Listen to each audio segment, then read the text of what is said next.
10ஆம் வகுப்பு சமூக அறிவியல் கைடு. பாடத்தினை புரிந்து கொள்ள உரையாடல் வடிவில் ஸ்டடி மெட்டீரியல். விடைகளை ஞாபகம் வைத்துக் கொள்ள மெமரி டிப்ஸுடன் கூடிய பிராக்டிஸ் மேனுவல். தேர்வுக்கு இதிலிருந்து தான் கேள்விகள் வரும். 10ஆம் வகுப்பு படிக்கும் உங்கள் பிள்ளைகளுக்கு வாங்கி கொடுங்கள் புரந்தூர் புக்ஸ் அண்ட் கைட்ஸ்.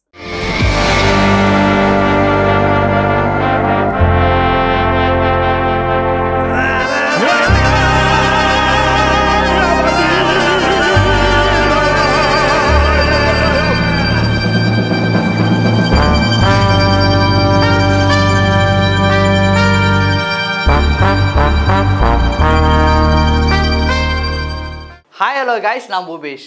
உங்கள்கிட்ட ஒரு கொஷின் கேட்குறேன். நீங்கள் லாஸ்ட்டாக தேட்டரில் பார்த்த சூர்யாவோட மூவி என்னன்னு சொல்லுங்கள். கங்குவா, ரெட்ரோ, அதுக்கு முன்னாடி எதற்கும் துணிந்தன்னு ஒரு படம் வந்தது, ஞாபகம் இருக்கா? சரி, ஓகே. இப்போது நமக்கு ஆவரேஜாக ஏஜ் 25ன்னு வச்சுக்கலாம். நம்மளாலே லாஸ்ட்டாக சூர்யா மூவி என்ன ரிலீஸ் ஆச்சுன்னு சொல்ல முடியல. இந்த ஜென்சி கிட்ஸ் எல்லாம் இருக்காங்க இல்லையா, அவங்களால ஞாபகம் வச்சுக்கிற முடிகிற மாதிரி ஒரு மூவி பண்ணலையே, அதுதான் சூர்யாவோட டவுன்ஃபாலாக இருக்குதா? அப்படியெல்லாம் இல்லைங்க. ஒரு 15 வருஷம் முன்னாடி ரஜினி, கமல், விஜய், அஜித்னு இவங்க எல்லாருமே ஒரு படம் ஹிட்டு கொடுக்க தடுமாறிட்டு இருந்தப்போ இவர் கண்டினியூஸாக ஒரு 7-8 படம் ஆப்பனண்ட்டே இல்லாமல் ஹிட்டு கொடுத்துட்டு இருந்தாருங்க. இப்போ வேணால் நெப்போட்டிசம் அப்படிங்கிற விஷயம் ட்ரெண்டில் இருக்கலாம், ஆனால் அதுக்காக சூர்யாவெல்லாம் நீங்கள் இந்த நெப்போட்டிசம் அப்படிங்கிற வார்த்தைக்குள்ளே அடைக்கிற முடியாது. அப்படி சொல்கிறவங்களுக்கான வீடியோ தான் இது. இவரோட ஃபஸ்ட்டு படமே நேருக்கு நேர். ஆனால் அந்த படமே விக்ரம்கிட்டையும் அஜித்கிட்டையும் போனதுக்கப்புறம் தான் இவர் கைக்கே வந்தது. பர்ஃபார்மன்ஸ் உண்மையை சொல்லணும்னா கொஞ்சம் டல்லு தாங்க. இதை நான் சொல்லலை, காப்பான் ஆடியோ லான்ச்சில் ரஜினி சாரே சொல்லியிருப்பார். நீங்கள் சூர்யா சாரோட ஆக்டிங்கை பற்றியும் கெரியரை பற்றியும் தெரிஞ்சுக்கணுன்னா ரஜினி சார் பேசின அந்த ஒரு வீடியோவை மட்டும் பாருங்கள். நந்தா, பிதாமகன், கஜினி, காக்க காக்க, சிங்கம் 1, சிங்கம் 2, ஐயன், இதெல்லாம் அவர் செஞ்ச கேரக்டர் அவர் மட்டும் தான் செய்ய முடியும், யாராலும் செய்ய முடியாது. சரி, ஓகே, நம்ம கதைக்கு வருவோம். அந்த படம் ஓரளவுக்கு நல்லா போச்சு. அதுக்கப்புறம் சில படம் பண்ணாலும் மறுபடியும் விஜய் சார் கூட சேர்ந்து ஃப்ரெண்ட்ஸ் அப்படின்னு ஒரு படம் பண்ணார் இல்லையா, அந்த படம் மூலியம்னா இவர் மக்கள் மனசுலேயே நின்னார். அதுக்கப்புறம் டைரக்டர் பாலா கூட சேர்ந்து நந்தான்னு ஒரு படம் பண்ணுறாரு. நீங்கள் படத்துக்கு படம் வேரியேஷன் காட்டி ஆக்ட் பண்ணுற ஹீரோ யாருன்னு கேட்டால் விக்ரம்னு சொல்லுவீங்களே. என்ன கேட்டால் நான் சூர்யா சாருன்னு தான் சொல்லுவேன். அதுக்கான ப்ரூவ் தான் அடுத்தடுத்து வருது. நீங்கள் எவ்வளோ பெரிய சாக்கோ பாயாக இருந்தாலும் உங்களை கேமரா முன்னாடி ரக்கட் பாயாக மாற்றிடுவார் நம்ம டேரக்டர் பாலா சார். அதுவும் சும்மா இல்லைங்க, அவர் கன்வின்ஸ் பண்ணுற மாதிரி நீங்கள் ஒரு பர்ஃபார்மன்ஸ் பண்ணணும். இந்த படத்தில் சூர்யா சார் நடித்து அவரை கன்வின்ஸ் பண்ணார். அவரை மட்டும் இல்லைங்க, ஆடியன்ஸையும் சேர்த்து தான். நந்தா படம் எல்லா சென்டர்லேயும் பிச்சுக்கிட்டு போச்சு. சூர்யாவுக்கு ஃபஸ்ட்டு பிளாக் பஸ்டர் படமாகவும் அமைஞ்சது. அதுக்கு அடுத்த படமே வேரியேஷன் காட்டுறதை ஸ்டார்ட் பண்ணிட்டாரு சூர்யா. ஜிவிஎம் அப்படின்னு ஒரு ஸ்டைலிஷான ஒரு டேரக்டருங்க. அப்போ தான் கோலிவுட்குள்ளே என்ட்ரி ஆகியிருந்த பீரியட். அவரு கூட சேர்ந்து காக்கா காக்கா அப்படின்னு ஒரு படம் பண்ணாருங்க. 2K கிட்ஸ் எல்லாம் சிங்கம் படம் பார்த்துட்டு நான் போலீஸ் ஆவேன் அப்படின்னு இன்ஸ்பயர் ஆகி சுற்றிட்டு இருந்த காலம் இருக்குல்ல, இந்த படமும் கிட்டத்தட்ட அதே மாதிரி தான் 90s கிட்ஸ்க்கான படம். 90s கிட்ஸ் நிறைய பேர் இன்றைக்கி போலீஸாக இருக்காங்கன்னா அதுக்கு முக்கியமான காரணம் இந்த காக்கா காக்கா படம் தாங்க. இந்த க்ளீன் ஷேவ், முறுக்கு மீசை, ஆஃப் ஹேண்ட் ஷர்ட்டு, கையில் காப்பு, அன்பு செல்வன் ஐபிஎஸ், அதாவது ஒரு போலீஸ்னால் இந்த கெஸ்டரில் தான் இருக்கணும் அப்படின்னு எல்லா போலீஸுக்கும் சொல்கிற மாதிரி இருந்துச்சுங்க இந்த ஒரு படம். முக்கியமாக உந்தன் ரசிகை நானும் உனக்கேன் புரியவில்லை அப்படின்னு இந்த சூர்யா ஃபேன் கேர்ள்ஸ் எல்லாருமே ஸ்டோரி போட்டுட்ருக்காங்க இல்லையா, அவங்க எல்லாருமே இந்த ஒரு படத்துலேருந்து தான் ஃபார்ம் ஆகிருப்பாங்க. ஒரே படம் தாங்க, வேரியேஷனும் காட்டியாச்சு, ஃபேன் கேர்ள்ஸையும் பிடிச்சாச்சு, ஓரளவுக்கு மக்கள் மத்தியில் இடமும் பிடிச்சாச்சு. இதுக்கு மேலே அப்படியே மாஸ் ஹீரோவாக ட்ராக் பிடிச்சி போயிருந்தா இன்றைக்கி விஜய் ஃபேன்ஸ், அஜித் ஃபேன்ஸுன்னு 2 குரூப் இருக்காங்க இல்லையா, அது 2 குரூப்பாக இருந்திருக்காது, 3 குரூப்பாக இருந்திருக்கும். ஆனால் தலைவன் அப்படியெல்லாம் பண்ணல. மறுபடியும் வேரியேஷன் காட்டுறேன் அப்படின்னு டேரக்டர் பாலா கூட செகண்ட் டைம் ஜாயின் பண்ணார். அந்த படம் தான் பிதாமகன். அதாவது விக்ரம்க்கு ஃபஸ்ட்டு படம் ஹிட்டு சேது, சூர்யா சாருக்கு ஃபஸ்ட்டு படம் ஹிட்டு நந்தா. இந்த 2 படத்துக்குமே டேரக்டர் பாலா. இவங்க 3 பேரும் ஒன்றா சேர்ந்தா அதுதாங்க பிதாமகன். ஆனால் ஒன்று சொல்கிறேன், இந்த படத்தில் பாலாவோட டைரக்ஷன் பெஸ்ட்டா, சூர்யா சாரோட ஆக்டிங் பெஸ்ட்டா, இல்லை விக்ரம் சாரோட பர்ஃபார்மன்ஸ் பெஸ்ட்டா, அப்படியெல்லாம் எந்த கொஸ்டினும் கேட்டுறாதீங்க. இந்த 3 டிராகன் டெம்ப்ளேட் இருக்கு இல்லையா, அதுதாங்க இந்த படம். இந்த படத்தின் மூலியமாக தான் சாலிடாக ஃபேமிலி ஆடியன்ஸ் சூர்யாவுக்கும் சரி விக்ரமுக்கும் சரி ஃபார்ம் ஆனாங்க.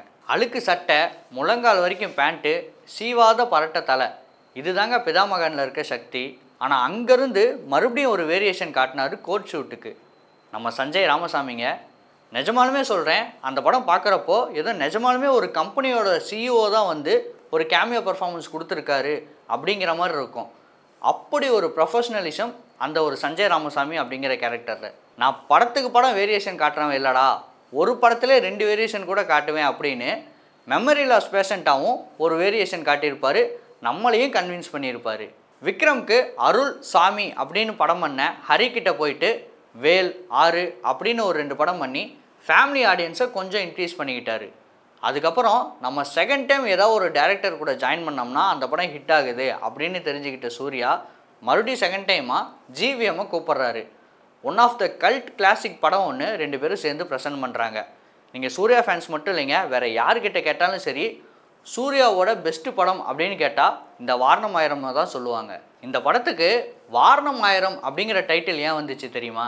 சொல்கிறேன் கேளுங்க. தன்னோட ஃபேன்கேலான ஆண்டாளை திருமணம் பண்ண தேவர் லோகத்துலேருந்து வந்திருப்பார் பெருமாள். வேறு எந்த இன்டென்ஷனும் இல்லைங்க, கல்யாணம் பண்ணுறதுக்கு மட்டும்.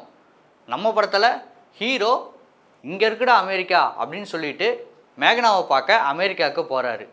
அதனால தான் மேகனாவை கல்யாணம் பண்ணிக்க முடியல அப்படிங்கிறப்போ என் ஆண்டாள் மச்சாவோ அப்படின்னு சொல்லி ஃபீல் பண்ணுவார். அந்த லைனோட அர்த்தமும் அதுதாங்க. வாரணம் ஆயிரம் சூழ வளம் செய்து நாரண நம்பி நடக்கின்றான் என்றெதிர்.